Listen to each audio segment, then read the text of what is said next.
The message arrived on a crackling shortwave radio, a ghostly voice swallowed by the Amazon's endless green. It was the last anyone heard from the 1984 Jeffries expedition, based on true events that actually happened. The voice was Dr. Alan Jeffries, a renowned British linguist obsessed with lost worlds. His words, strained and breathless, weren't a plea for help. They were a declaration: "We have found it. It's not a myth. The world must know. It changes everything."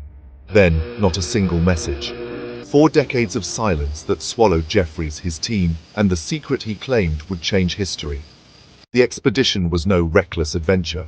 Backed by the Royal Geographical Society, Jeffries and his elite team set out from Manaus, deep into the unmapped jungle. Dr. Elena Vance, a botanist, and 2 local guides, Mateo and Carlos, joined him. Their early reports were routine, nothing special: relentless humidity, the daily grind of Amazonian travel. But as September turned to October, their transmissions grew cryptic, urgent. The final message became legend. What had Jeffries found? What could have changed everything? Search parties found nothing. The jungle had swallowed them whole. The camp was abandoned, but not in panic. Tents standing, supplies neatly stored.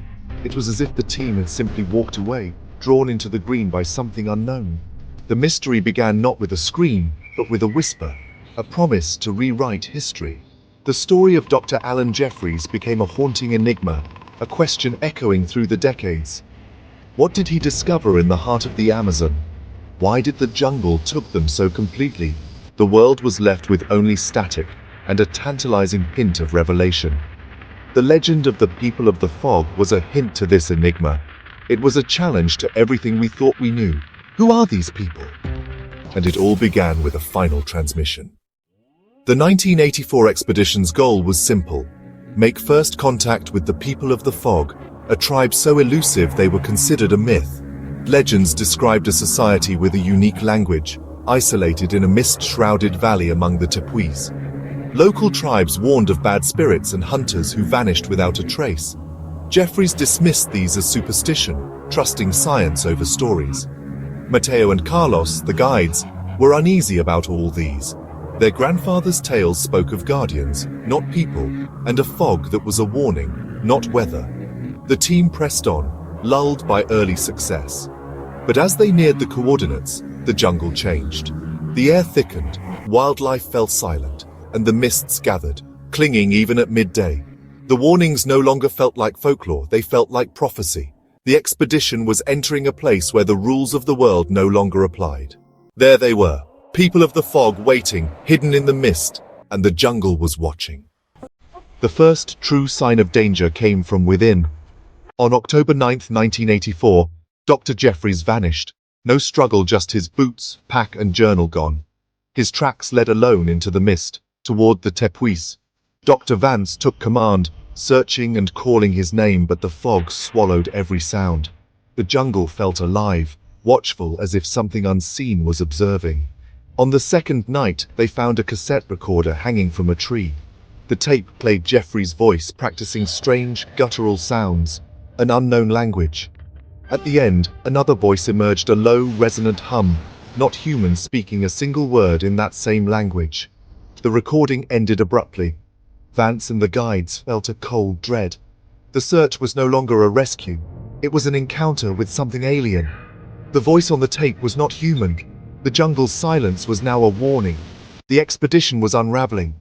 The people of the fog were no longer legend. They were real, and they were close. And Jeffries was gone. Decades passed. The Jeffries expedition faded into legend until 2003, when illegal loggers found Jeffries' field journal, impossibly preserved, hundreds of miles from where he vanished. The journal reignited the mystery. Its early pages were meticulous notes and sketches, but the final third was chaos: pages torn out, frantic spiral drawings, cryptic phrases. They don't walk on the ground. The sound is the key. The spirals are maps, not art. The last entry coordinates and a chilling line: "The fog is not water, it is dust. We breathe the dust." The journal was not closure, but a new beginning, a map to a deeper enigma. The clues pointed not to a lost tribe, but to something far stranger. The silence was broken, but the answers only deepened the mystery. The ghost journal was a breadcrumb leading into the unknown. The world was listening again. The journal's clues sparked a new investigation. Scientists found rare earth minerals, osmium and iridium, in the dust on its pages, elements common in meteorites, but not the Amazon. Satellite images from 1984, focused on the journal's coordinates, were mysteriously wiped, replaced by digital noise. The implications were staggering.